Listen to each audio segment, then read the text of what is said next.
하겠습니다. 요한일서 3장 22절 한 절의 말씀을 이 시간 함께 나누고자 합니다. 요한일서 3장 22절의 말씀, 한 구절 말씀 우리가 한 목소리로 같이 받들어 읽겠습니다. 시작.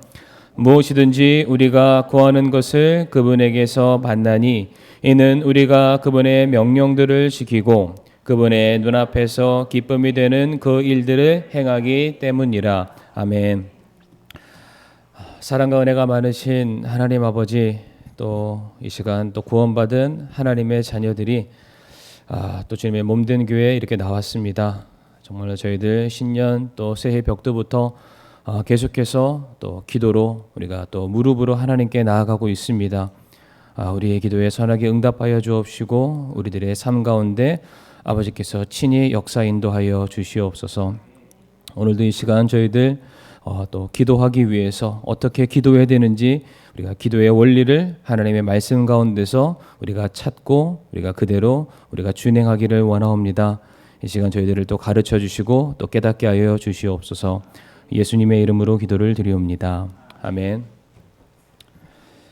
오늘은 요한일서 3장 22절 말씀을 통해서 기도의 응답을 받기 위해서라는 제목으로 함께 말씀을 나누도록 하겠습니다. 우리 성도님들 스포츠 중에서 야구 좋아하십니까? 광주하면 기아 타이거즈. 저는 일단 기아 타이거즈의 팬은 아닙니다.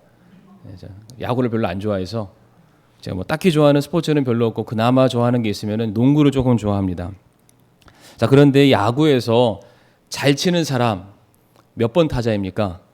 4번 타자. 예, 정확합니다. 그런데 4번 타자가 되기 위해서 기준이 있습니다. 저는 야구를 잘 모르기 때문에 정확한 건 모르지만은 얼핏 들은 바로는 4번 타자 하려면은 3할 정도는 쳐야 된다고 합니다. 3할. 잘 모르시죠? 그러니까 10번 타석에 들어서면은 적어도 3번 이상은 칠 수 있는 사람. 그 사람이 이제 3할 타자인데 이제 뭐 예전에 정말로 제 기억에 예전에 백인천 씨라는 분이 거의 4할 타자였다. 그래서 거의 뭐 최고였다라는 그런 뉴스 기사도 본 기억이 납니다. 어쨌든 한 팀에서 으뜸가는 4번 타자. 근데 그 사람이 얼마나 잘 치냐? 10번 나가서 3번 치면은 4번 타자입니다. 자, 우리 성도님들께서는 기도 응답을 몇 할로 받으십니까? 몇 할? 기도 응답에 혹시 4번 타자이십니까? 아니면은 후보자이십니까? 제가 예전에 굉장히 유명한 책입니다. 아마 성도님들 읽지는 않으셨어도 다들 들으셔서 아실 텐데 조지 물러 목사님의 5만 번 이상의 기도 응답을 받은 사람이라는 책을 아마 우리 성도님들 뭐 보셨거나 읽어보셨거나 어쨌든 아시는 내용일 거라고 생각을 합니다. 제가 그 책을 읽은 적이 있는데 그 책을 읽었을 때 이유는 딱 하나였습니다. 어떻게 5만 번 이상 기도 응답을 받을 수가 있을까? 계산을 한번 해봤습니다. 그러니까 365일 곱하기 성경에 나오는 인간의 연수가 70여 강건하면 80이라고 말씀하셨으니까 365일 곱하기 80을 딱 계산해 봤더니 29,200 이라는 날짜가 나옵니다. 숫자가. 그러니까 하루에 한 번씩 기도 응답 받아도 대단한 거잖아요. 그렇죠? 하루에 한 번 응답을 받아도 평생토록 1살 때부터 80살에 죽을 때까지 매일같이 기도 응답 한 번씩 받아도 29,200번. 야, 근데 어떻게 이분은 5만 번 이상 기도 응답을 받게 됐을까? 그게 너무나도 궁금했습니다. 그래서 그 책을 딱 보면서 제가 딱 결론 내렸던 것, 정리했던 것이 무엇이냐면 정말로 그 목사님은 나 자신만을 위해서 기도한 것이 아니라 정말로 많은 사람들을 위해서 기도를 했다. 그리고 매일 기도했다. 그러니까 틈날 때마다 기도하신 거죠. 저희 같으면요, 지금 새벽 기도가 있으니까 새벽 정해진 시간 딱 기도하고 이제 자기만을 위해서 하루의 삶을 보내는데 그분 같은 경우 책을 보니까 매일 매 시간 틈이 나는 대로 모든 사람들을 위해서 기도하는 그런 내용들이 적혀 있었습니다. 그리고 더 중요한 거 그분의 경우를 보니까 그분은 모든 것을 위해서 기도했습니다. 우리 원로 목사님께서 정말로 자주 하는 말씀 제가 처음 여기 교회 와서 들으면서 제 뇌리 속에 늘 기억나서 자꾸만 반복되게 말씀드리는 게 기도보다 앞서지 말자라는 그 멘트를 잘 아시잖아요. 그러니까 조지 뮬러 목사님 경우에도 정말로 무슨 일을 할 때마다 사소한 거라도 계속해서 다 기도를 합니다. 기도를 해서 하나님께 맡겼기 때문에 그 일이 이루어진 것은 내가 한 게 아니라 하나님께서 하신 거다. 그래서 그 이루어진 모든 일들을 그냥 기억으로만 딱 남기고 그냥 지나가는 것이 아니라 그것을 전부 다 기도 노트에 다 기록을 하셨더라고요. 그러니까 그것을 싹 다 모으니까 이게 5만 번 이상이 나올 수밖에 없다. 모든 사람을 위해서 기도했고 매일같이 기도했고 또 모든 것을 위해서 기도했기 때문에 이 5만 번의 기도는 허황된 숫자가 아니다. 어찌 보면은 우리도 살아가면서 이와 같은 기도의 응답을 능히 받을 수 있겠구나라는 생각을 한번 가져보게 되었습니다. 자, 그런데 우리가 성경 말씀 보게 되면은 이 조지 뮬러 목사보다 더 위대한 기도 응답을 받은 기도 응답에 대해서는 4번 타자가 등장하고 있습니다. 누구냐면 오늘 본문에 나와 있는 바로 사도 요한이 되겠습니다. 오늘 본문 말씀 뭐라고 되어 있습니까? 무엇이든지 우리가 구하는 것을 그분에게 받나니. 제가 봤을 때 숫자로 따지면은 5만 번이 아니라 훨씬 더 상회하는 엄청난 기도의 응답을 바로 성경에 나와 있는 사도 요한이 받아왔다라고 말씀드려도 저는 틀리지 않다라고 생각을 합니다. 과연 그러면은 사도 요한이 어떻게 기도했길래 그가 이와 같이 기도 응답을 받을 수가 있었던 것인가? 오늘 두 가지를 통해서 한번 살펴보기를 원하는데, 첫 번째로 기도 응답의 조건이 있는데 바로 무엇이냐면은 관계에 있다라는 것을 우리가 확인해 볼 수가 있습니다. 이 굉장히 짧은 구절입니다. 요한에서 3장 22절 말씀 보게 되면은 사도 요한은 이 본문에서 기도할 때 너희가 어떻게 기도해야 된다, 무엇을 기도해야 된다, 어떠한 기도의 내용에 대해서는 지금 강조하고 있지 않습니다. 대신에 더 우선될 것이 무엇이냐면은 하나님과 우리 사이의 관계가 중요함을 말해주고 있습니다. 다시 말해 우리가 기도를 하는 사람과 하나님과의 관계가 어떻게 성립되어 있는지가 기도 응답의 여부에 거의 결정권을 가지고 있다. 그러니까 단순히 내가 기도했기 때문에 하나님이 들어주시는 것이 아니라 내가 기도하는데 하나님께서 내 기도를 왜 들어주셔야 되는가? 관계가 성립이 되어야만 들어주신다. 오늘 말씀을 다시 보게 되면은 구하는 것을 그분에게 받나니 그 다음에 따라오는 말씀이 무엇이냐면은 이는 그분의 명령들을 지키고라고 되어 있습니다. 이거는 기도의 내용이 아닙니다. 근데 왜 그 사람이 기도의 응답을 받게 되느냐? 그는 그분의 명령들을 지키는 자다라고 성경은 말하고 있습니다. 여기서 지킨다라는 이 단어에 동그라미를 치시고 제가 뜻을 한번 찾아봤습니다. 두 가지 뜻을 가지고 있는데 물론 훨씬 더 풍성한 의미를 가지고는 있습니다. 그런데 대표적인 두 가지 뜻을 살펴보니까 지킨다는 뜻은 24시간 한시도 눈을 팔지 아니하고 그것을 주목해서 바라본다라는 뜻을 가지고 있습니다. 그리고 지킨다는 두 번째 뜻을 제가 살펴보니까 유지시킨다 혹은 보존시킨다.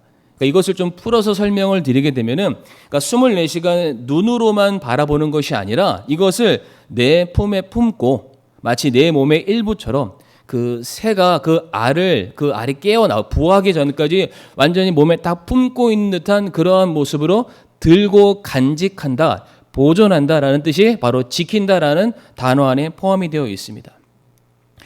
성도님들, 상식적으로 24시간 한순간도 눈을 떼지 아니하고 금이야 오기야 품고 있는 이것이 이게 강압에 의해서 가능한 일일까요? 그렇지는 않습니다. 이거는 사랑하기 때문에, 사랑의 관계이기 때문에 이것이 가능하다는 것입니다. 우리 성도님들이 자녀를 키웠을 때 아마 아실 겁니다. 제가 저희 첫째를 이제 낳았을 때, 제가 낳지는 않았죠.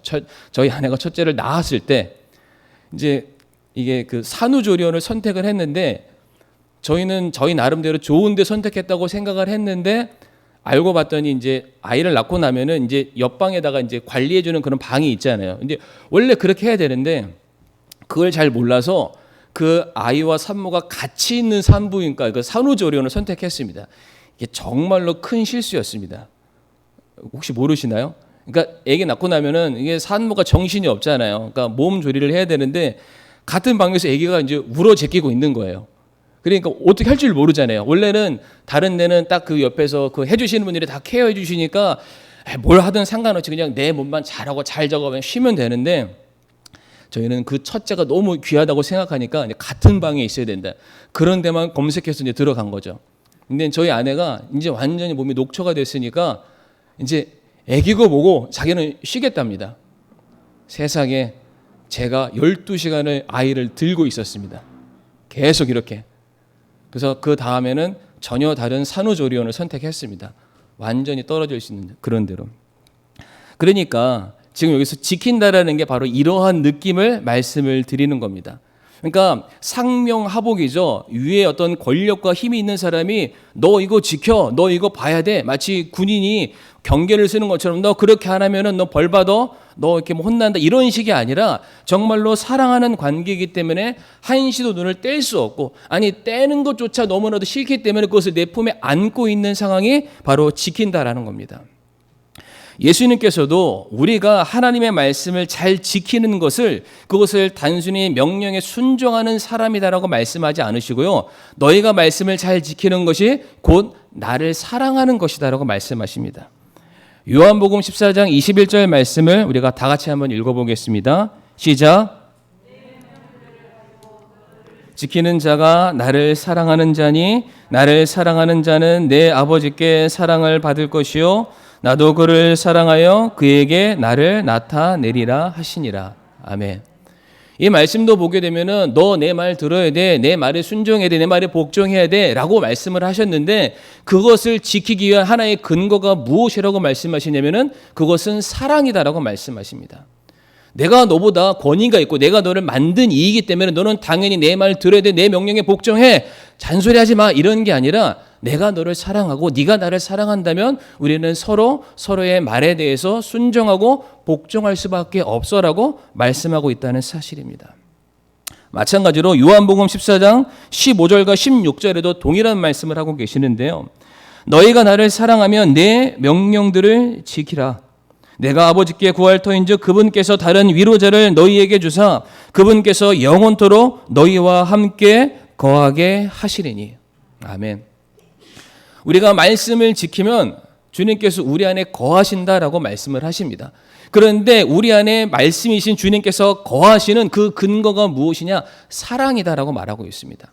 그러니까 우리가 말씀을 지킨다는 것은 계속 반복적으로 말씀드리지만 명령이기 때문에 어쩔 수 없이 지키는 것이 아니라 우리가 주님을 사랑하기 때문에 이것을 지킬 수밖에 없다. 그러니까 오늘 본문에도 나와 있는 누가 기도 응답을 받느냐? 그분의 명령을 지키는 자. 이거는 어쩔 수 없어서 지키기 때문에 그래 네가 어쨌든 내 말에 순종했으니까 그렇다면 그에 상응하는 대가를 너에게 줄게, 이게 아니라 이미 그분의 명령을 지키는 자는 내게 말씀하시는 분을 향한 절대적인 사랑하는 마음이 있다라고 성경은 우리에게 말하는 것입니다. 그런데 성경이 더 구체적으로 이 사랑의 관계를 무엇이라고 표현하고 있냐면 요한일서 3장 1절에서는 이렇게 말하고 있습니다. 요한일서 3장 1절 보라 아버지께서 어떠한 사랑을 우리에게 베푸사 우리가 하나님의 아들들이라 불리게 하셨는가. 그런즉 세상이 우리를 알지 못함은 세상이 그분을 알지 못하였기 때문이라. 하나님께서 우리에게 사랑을 베푸셨는데 그 이유를 무엇이라고 말씀하고 계시냐면은 너희가 바로 하나님의 아들들이기 때문이다라고 말씀하고 있습니다.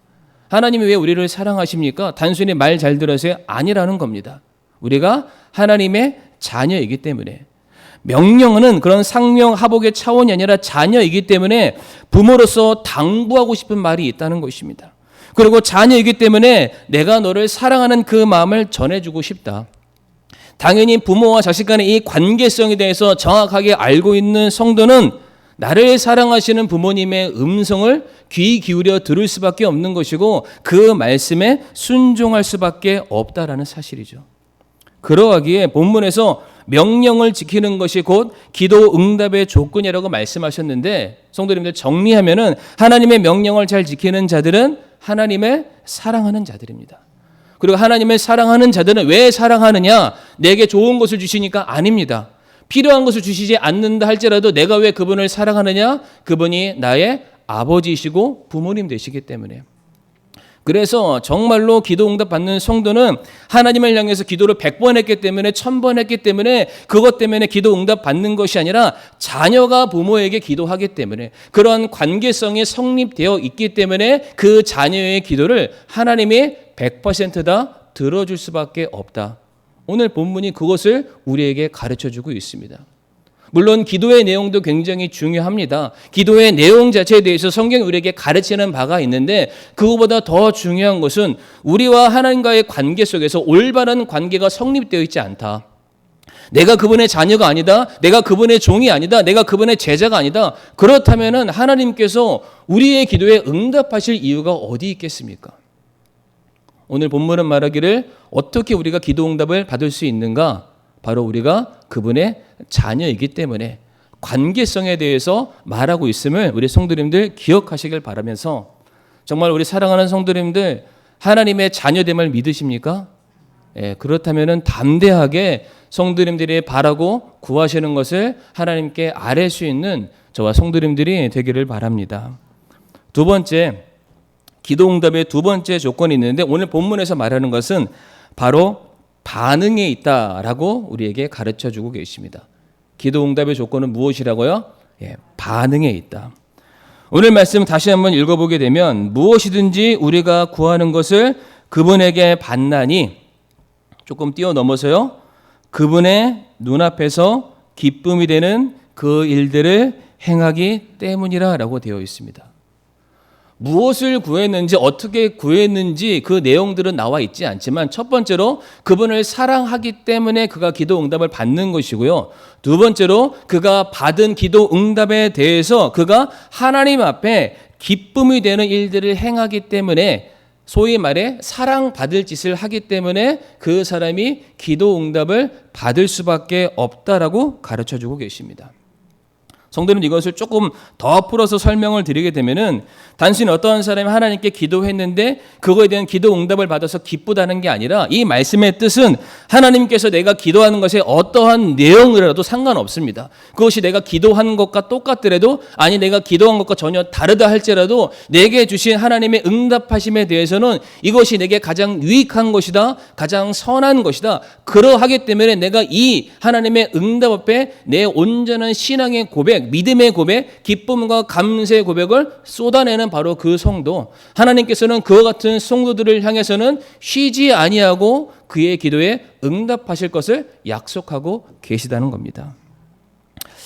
때때로 우리는 기도할 때 하나님께서 내가 기도한 대로, 내가 간청한 대로, 내가 외치는 대로 주셨으면 하는 그러한 간절한 바람이 우리에게 다 있을 거라고 생각합니다.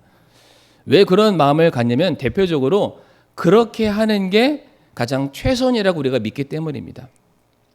지금 나에게 생긴 문제고 내가 처한 일이고 이 문제에 대해서 해결 방법을 누구보다 내가 더 잘 아니까 하나님 이렇게 하면 됐으면 좋겠습니다. 이런 식으로만 일들이 처리됐으면 좋겠고 이러할 때 이러한 도움만 있으면 하나님 참 좋을 것 같아요. 그렇게 주시길 바라요 라고 우리가 참 그렇게 기도를 많이 합니다. 그런데 성도님들 과연 우리가 기도하는 대로 하나님이 주시면은 그게 진짜 복일까요? 우리 성도님들이 외치고 간구하는 대로 때를 쓰는 대로 정말로 금식하면서 목숨을 거는 사투를 건 그 기도대로 하나님께서 그대로 다 우리들에게 응답하시면은 정말로 그게 우리에게 복이 될까요? 성도님들 우리가 구하는 대로 만약 하나님이 주신다면 그 하나님은 어떠한 하나님이시냐면은 예측 가능한 하나님이 되십니다. 왜? 내가 생각하는 대로 주시니까. 내 생각을 뛰어넘는 하나님의 그 초월적인 역사와 능력으로 나를 도우시는 것이 아니라 내 생각한 대로 주신다는 것은 내가 얼마든지 예측 가능한 하나님이라는 사실이죠. 그리고 그 하나님은 인간의 지식과 경험에 제한되는 그런 분이다. 우리가 이렇게밖에 생각할 수가 없습니다. 그리고 그러한 하나님께서는 내 생각을 뛰어넘지 못하기 때문에 결코 나보다 더 좋은 것을 줄 수 없는 하나님이 될 수밖에 없습니다. 지금 저는 역설적으로 말씀을 드리는 거니까 이해하시리라고 믿습니다. 창세기 6장 5절 말씀 보게 되면 하나님께서 사람의 사악함이 땅에서 크고 또 그의 마음에서 생각하여 상상하는 모든 것이 항상 악할 뿐임을 보시고라고 말씀하고 있습니다. 물론 우리가 간절히 기도합니다. 정말로 고심해서 기도하고 누군가에게 물어보고 상담받고 이것이 최선이구나 그렇게 구하지만은 그 실상을 파고 들어가면은 성경이 말하기를 우리가 생각하는 모든 것들은 항상 악할 뿐이다. 하나님이 생각하시는 하나님의 정의, 공의에는 우리가 항상 다다를 수 없다라고 말씀하고 있습니다. 그렇기 때문에 우리가 구하는 대로, 우리가 달라는 대로 우리가 만약 받는다. 한편으로는 기분 좋을 수 있겠지만 성도님들 오히려 하나님이 우리가 구하시는 대로 주지 않는 것이 축복이라는 사실을 우리가 때때로 믿을 수 있어야 될 것입니다. 제가 예전에 영화 한 편을 봤는데 참 재미나게 봤습니다. 그러니까 브루스 올마이티라는 영화가 있습니다. 우리 성도님 보신 분이 계신지 모르겠는데 브루스 올마이티라고 내용을 간추리면은 어떠한 사람이 하나님께 이제 기도하다가 이제 자기 기도를 안 들어주니까 이제 하나님이랑 막 대결하려는 말도 안 되는 거죠. 영화니까요. 코미디 영화입니다. 이렇게 하려다가 하나님께서 그 사람을 보시고 안 되겠다. 내가 이 사람을 좀 테스트를 해야 되겠다. 그 사람 앞에 딱 나타나십니다. 나타나시면서 하시는 말이 내가 일주일간 휴가를 갔다 올 거다. 그러니까 네가 나 대신 그 역할 좀 감당해 다오. 그래 놓고는 뭐 이렇게 딱 하니까 하나님은 사라지고 이제 그 사람이 이제 하나님이 된 겁니다. 영화입니다, 성도님들. 영화를 말씀드리는 겁니다.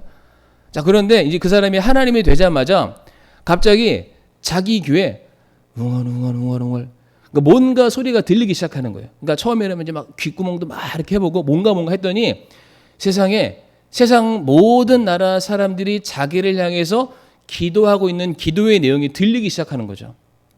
그래서 처음에는 이제 좀 정리를 합니다. 포스트잇에도 좀 써보고 종이로도 써보고 막 정리해서 이 사람은 어떻게 도와줄까, 저 사람은 어떻게 도와줄까. 그런데 이게 한두 사람이어야 되죠. 이 지구상에 수많은 사람들이 막 기도하기 시작하니까 정리가 안 되잖아요. 그러니까 갑자기 컴퓨터 한 대를 짠 하고 나타나게 되더니 다다닥 치더니 어떻게 쳤냐면은 all yes 딱 기도하는 거 다 오케이 내가 다 들어줄게 예스를 딱 누르고 이제 자기는 할 일 다 했다 이제 하고 잤습니다. 다음 날 아침에 딱 일어나서 뉴스를 딱 키는데 어떻게 된지 아십니까? 난리가 났습니다. 왜 난리 났을까요? 어떠한 사람은 기도할 때 저 사람이 좀 죽었으면 좋겠거든요. 저 사람이 좀 망했으면 좋겠고 저 나라가 저 인간이 막 이런 생각들 다 하잖아요. 그 내뱉은 모든 것들 하나님의 방식과 하나님의 기준 공의에 맞춰서 때로는 들어주시기도 하고 때로는 기다리기도 하시고 때로는 그것을 부정하시는 이러한 과정들이 반드시 있어야 되는데 그 사람들이 구하는 모든 것들 all yes 딱 눌렀더니 다음날 지구가 완전히 풍비박산이 났습니다. 이게 단적인 예지만 우리가 구하는 대로 응답이 이루어졌을 때에 이와 같은 역사가 그냥 일어난다라는 그런 사실이죠. 그런데 사랑하는 성도님들, 이사야 55장 8절과 9절 말씀 보게 되면 내 생각들은 너희 생각들과 같지 아니하며 내 길들은 너희 길들과 같지 아니하니라. 주가 말하노라. 하늘들이 땅보다 높음같이 내 길들은 너희 길들보다 높으며 내 생각들은 너희 생각들보다 높으니라. 아멘. 아멘 하시길 바랍니다. 우리가 믿고 우리가 섬기고 우리가 예배하고 기도하시는 하나님께서 우리와 같지 않음을 우리 성도님들 감사하시길 바랍니다. 우리가 구하는 것보다 더 좋은 곳으로 우리가 간절히 외치는 것보다 더 선한 곳으로 우리가 생각하지 못하는 크고 놀라운 일들을 우리가 기도할 때에 우리에게 기도의 응답으로 선물로 주심을 우리 성도님들 믿으시는 그런 귀한 믿음이 있기를 바랍니다. 그렇기 때문에 성도님들 우리가 기도했다면 우리 하나님께서 정말로 전능하시니까 또 전지하시기 때문에 우리가 생각하지 못했던 그 부분들까지도 선하게 역사하시는 그 하나님이 나와 함께 계시다. 그렇기 때문에 우리들의 마음속에 무엇이 있어야 됩니까? 정말로 평안함이 있어야 되고 기쁨이 있어야 되고 소망이 넘쳐야 된다는 사실입니다. 제가 새벽기도 둘째 날 시편 27편 14절의 말씀을 우리 성도님들과 함께 나눴습니다. 근데 시편 27편 말씀이 내용이 뭐였냐면 안 오신 분들도 계시니까 다윗이 이게 도망가는 삶을 사는 도중에 하나님께 남긴 그의 신앙 고백입니다. 그러니까 다윗은 그의 인생 가운데 정말로 많은 위기를 맞이하고 수많은 죽음의 어떤 터널들을 그가 통과해야만 했습니다. 그런데 시편 27편 1절 말씀 보게 되면 그럼에도 불구하고 다윗은 하나님만이 나의 갈 길을 비춰주시는 빛이시고 나의 구원자이시며 하나님이 가시는 그 생명의 힘으로 말미암아 내게 공급해 주셔서 그 누구도 나를 감히 해하지 못할 것이다 라는 믿음이 그에게 있었습니다. 그러니까 기도를 시작할 때부터 하나님은 나의 구원자시야 라는 그 믿음을 가지고 시작을 했습니다. 다윗의 마음속에는 하나님을 향한 온전한 믿음, 흔들리지 않는 믿음, 확실한 믿음이 그에게 있었습니다.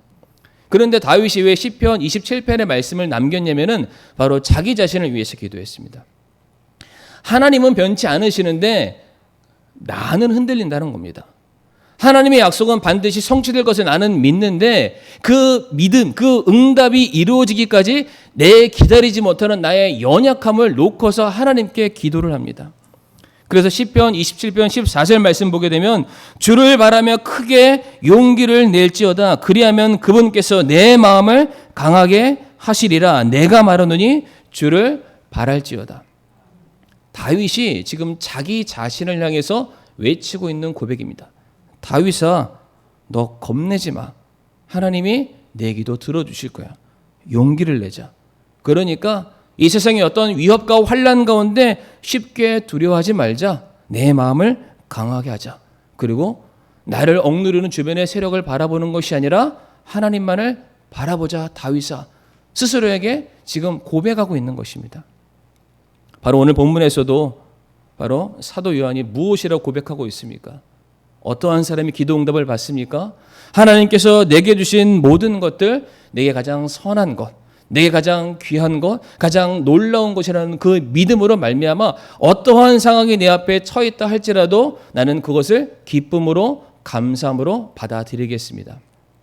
바로 이 믿음이 있었기 때문에 하나님께서 사도 요한의 기도를 그때마다 선하게 응답해 주신 것이다 라고 저는 그렇게 믿습니다. 오늘 말씀을 마무리하면서 사실 이제 오늘 이 시간 제가 말씀을 전하면서 오늘 말씀의 제목이 이제 저에게는 더 그 어느 때보다 절실한 기도의 제목이기도 했습니다.